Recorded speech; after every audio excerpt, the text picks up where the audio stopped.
today. We're going to cut back a little bit because of the holidays, and I've got my son coming in, and so I don't want to bombard you guys with lots of shows and have, I want you guys to enjoy your time with your families also. So if you're seeing the screen right now, it is my live show schedule, and then we will be, oh shoot, darn. Hold on, sorry. So sorry. We will be getting down to business here in a minute. Enjoy your time with your family. Okay. So I have Facebook and YouTube up. So if you're on, go ahead and tell me hi and tell me where you're from. My name is Darlene. Am I still, is the slide still on? No, your face is okay. My name is Darlene, and I'm with Featherweight Doctor. If this is the first time you're joining me, welcome. This is my community page and my tribe. Hi, Angel. Hi, Becky from Kennydale, Texas. How you doing, sweetheart? This is my Ask the Doctor show, so I answer viewer questions. A few weeks ago, one of my clients and subscribers asked about doing machine binding, and since we're getting to the end of our Quilt As You Go setup, I thought this was a perfect opportunity to be able to talk about my machine binding technique. No hand sewing. I am not a hand sewer. Hi, Linda Wood from Texas, and Debbie from Kentucky. Joanne Keeney's on. Hi, sweetheart. And Nancy, how you guys doing? So, if you know me, I often joke about hand being a 4-letter word. I feel like God created sewing machines, and He expects us to use them. And so, therefore, for the machine, oh gosh, Cole is on. Okay, well, my son is watching. Hi, Cole. And Luz from Titusville, Florida, thanks for joining us. Hey, Mom, how you doing? Carolyn, hi from Iowa. Thanks for joining us. If you're over on YouTube, go ahead and pop up and say hi and tell me where you're from. Oh, Kathy's from Illinois. Hi, sweetheart. Thanks for joining. All right, so today we are going to talk about machine binding technique, and I thought I would dial this all the way back to how to make your scripts and how I cut my scripts, because I know that I have a lot of new quilters on because of the Quilt As You Go. So what I do is I cut my strips to 2.5 inch raw. Hi, Kathy from Texas. Oh, and Denise, everybody's on. The whole family's on. So this is my 2.5 inch raw strip. What I do is I do the math. I get my perimeter measurement.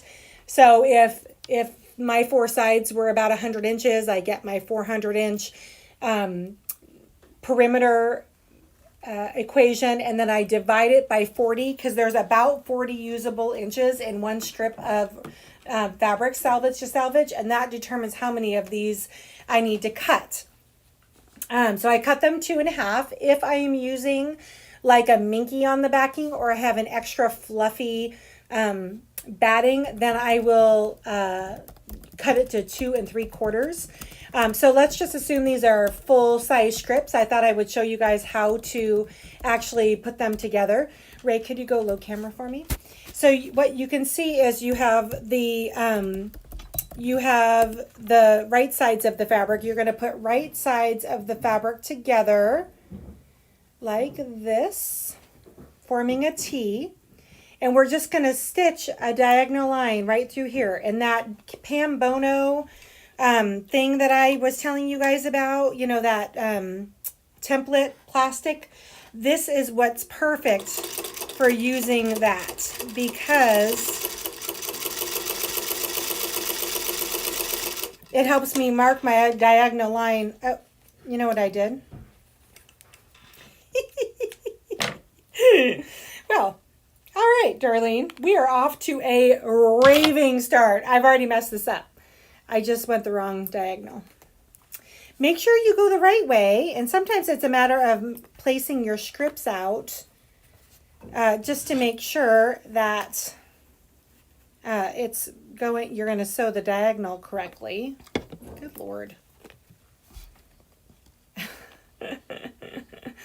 You've been on for 6 minutes. Are you guys all laughing at me? Okay, no. Hi, Pam Green from Louisiana. So happy you got, yes, good.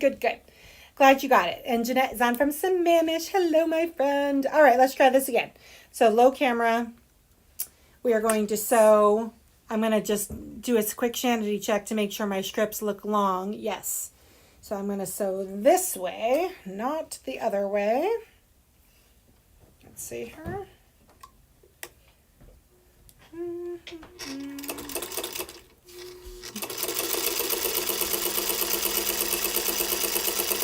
Okay.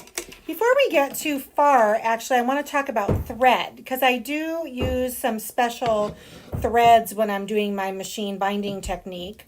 I use a thread on top that is the closest match to whatever the predominant color is in my actual binding strip.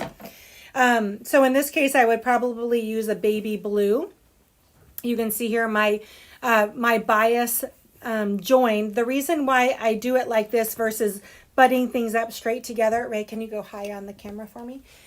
Is because then you have a bulk of fabric all concentrated in the same spot. If you do your binding strip on this 45-degree angle, it spreads the bulk of the fabric out. Hi, Lisa. Lisa, what are you doing on YouTube? Couldn't get you to play on Facebook. Oh, well, I'm glad you were able to get it to work on YouTube. Okay, saw that, but I thought you were teaching a new technique, so I was very interested. Yes, I am. Hi, Jennifer from Alabama. Thanks for joining. Let's see, Kathy. What you sow, you shall rip. Oh, yes. Here we go with the getting picked on. Yes, thank you, guys. I do it wrong a lot. Oh, good, Linda. I'm glad I'm in good company. No more laughing. I've done all of that more than I can count. Thank you, Jennifer.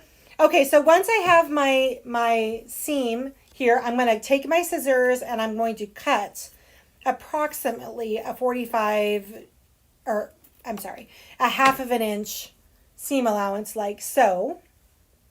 Okay, and then I would press this open.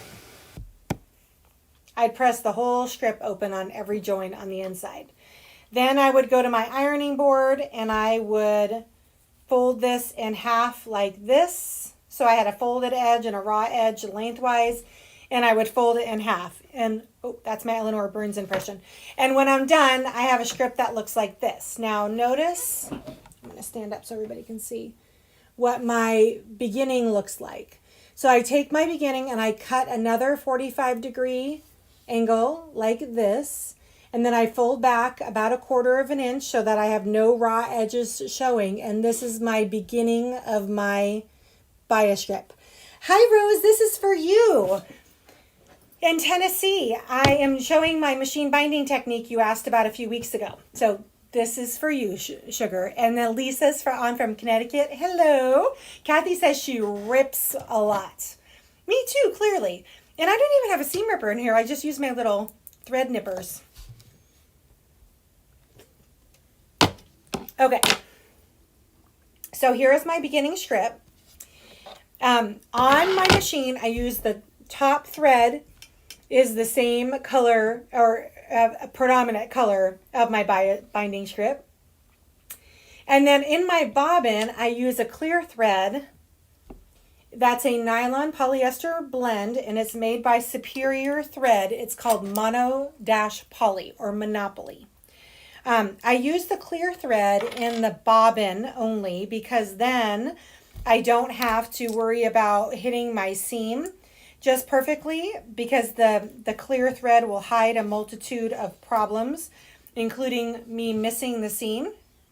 So I have my clear thread in my bobbin and my regular thread, colored thread on top, the one that matches this.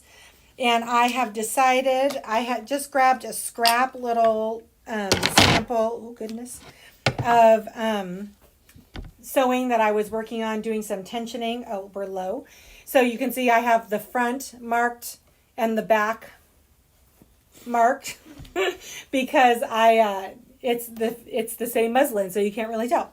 Okay, so what I'm going to do here is I'm going to move my pins out of the way, and I'm going to line up my strip along one of the edges of my my sides. And what I'm going to do is I'm going to open this up first, and I'm going to sew just like an inch or two on the inside to stabilize it so it doesn't scooch around from me. And then I'm going to pull it back out, close this, and I'm going to start sewing all of the layers together. Now, I do like my corners to be mitered. So I'm going to come out to my corner and find my 1/4 inch from the left side and my 1/4 inch from the bottom. And I'm going to take a pin and put it, kind of mark it, eyeball it with a pin, and then sew right up to that pin. I'm going to make sure my needle is up and my presser foot is up, so my tension is disengaged. I'm going to roll this back like so, and then over the top to make a nice miter. Do you guys see that there? And then come back in here in my, at that same 1/4 inch spot. I have a extra bulky piece right here, like so. Okay, caught on something.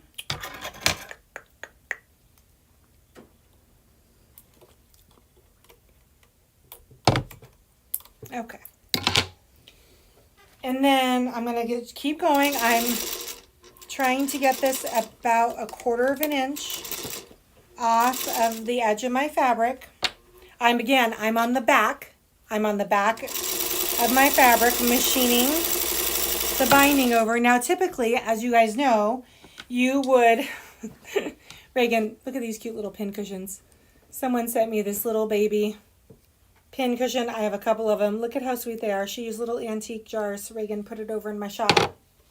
Okay, so I'm going to just keep going all around all the 4 corners, and then I want to show you the join.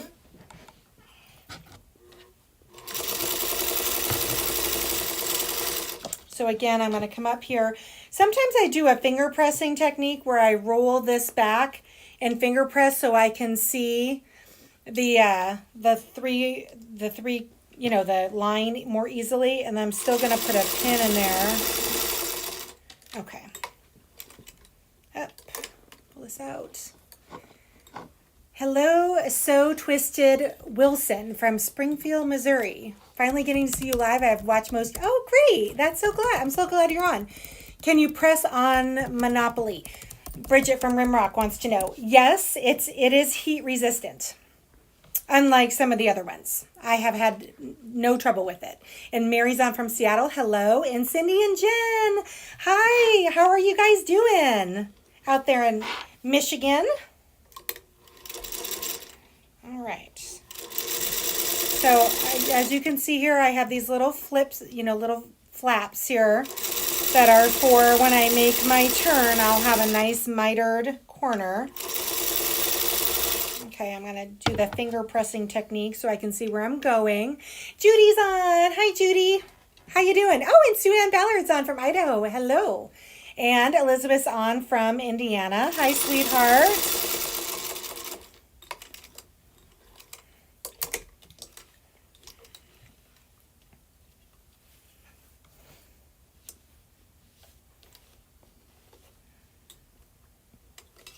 Okay, here we go. One more corner.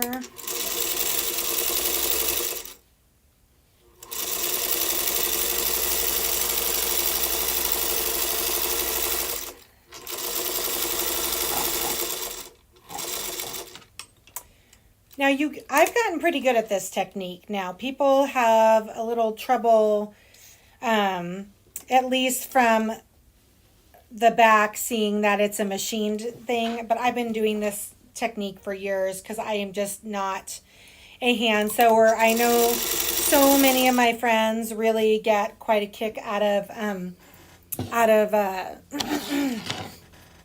doing the hand part of this, but I don't. I just zoomed in a little bit so you guys can see my joint. Okay, so you can see here that I'm coming around. Here is my join. It's all opened and pressed like so. So what I'm going to do is I'm going to lay this over just like this, and I'm going to sew just past my little ear dog ear here. Watch. No, thanks. Okay, so that's it. I'm just going to barely get that fabric in. And now I'm going to flip this back and trim this with my fabric scissors like so.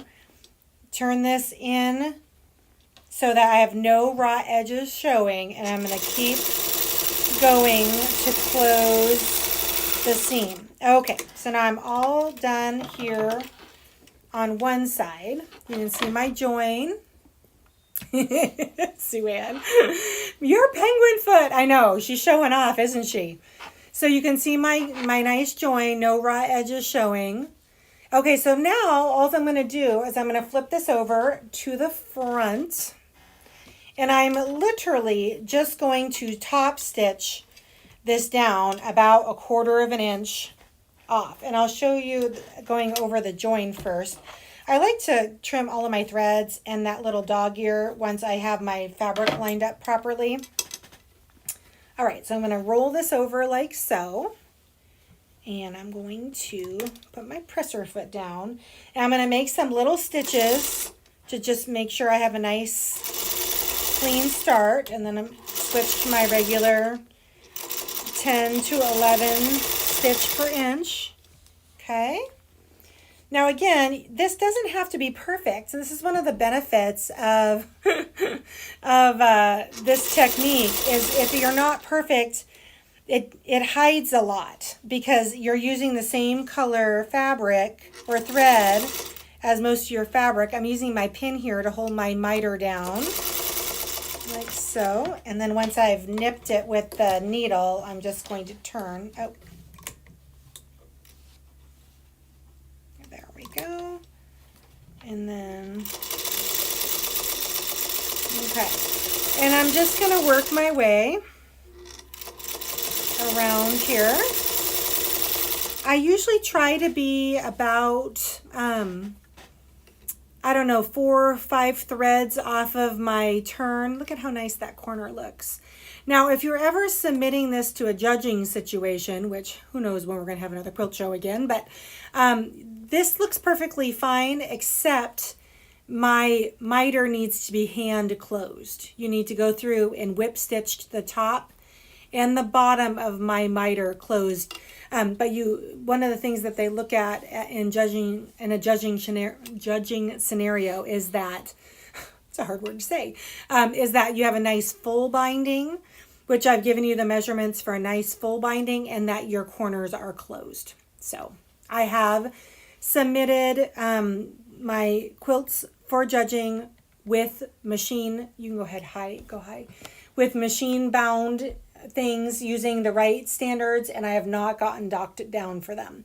I realize, oh, hi Donna, thanks for joining us today. I realize some people find hand sewing very therapeutic. I am not one of those people. I cannot stand hand sewing. Although I will say during this season of the pandemic, I have found some unexpected joy in doing the English paper piecing, which is a hand piecing technique. Still no hand bindings for me. Again, God created sewing machines and he expects us to use them. So anyway, that is my technique for machine binding. I hope everybody has taken some notes. Oh, so Twisted Wilson said, brilliant. I love that. Brilliant. I will be using this technique on finishing up my Quilt As You Go. We are going to have our celebration for the Quilt As You Go this Wednesday before I get on a plane to go to Phoenix on Friday. I will not have my sip and sew, which makes me sad because it's one of my favorite days of the week with you guys on Friday, because I literally will just be landing around the time that I would need to be on camera. So we're not going to do that. But we'll be back next week. Hi, Kelly M. You don't want to just do a live on Instagram from getting off the No. airport? I don't think we're going to do a live on Instagram from just getting to the airport in Phoenix.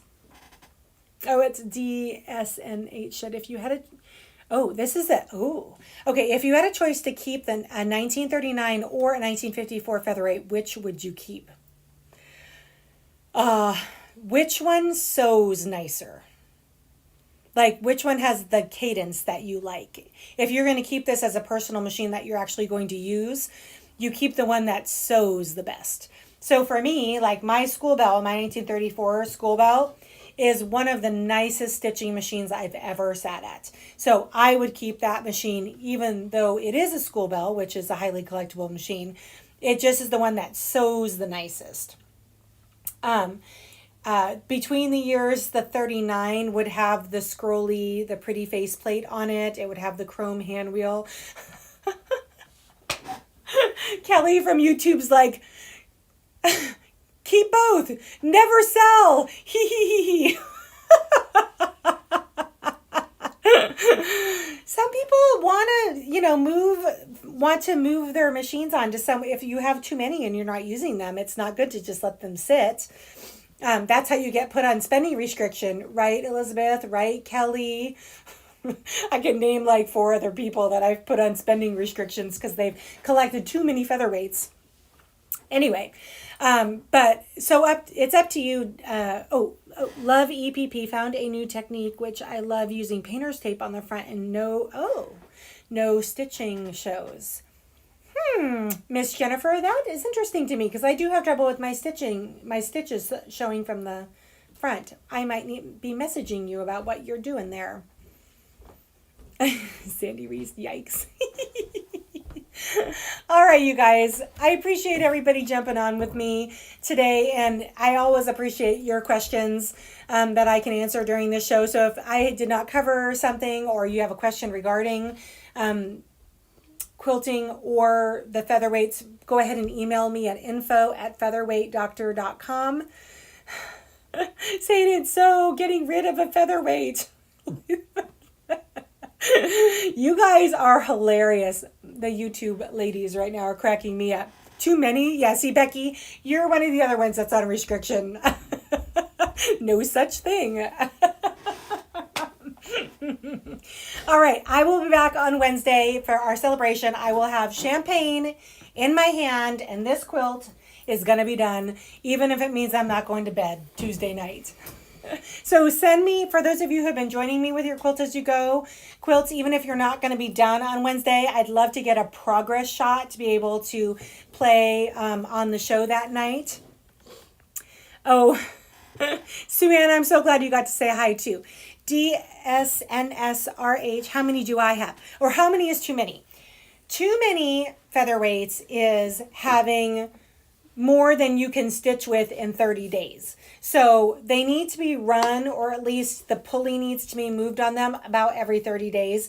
So in my opinion, 6 or 7, as long as you plan on using all 6 and 7 throughout a month, that's a good number. But every number is going to be different, because if you don't sew very often, then and they're not going to get monthly, action, then you shouldn't have more than what you can sew on in a 30-day period.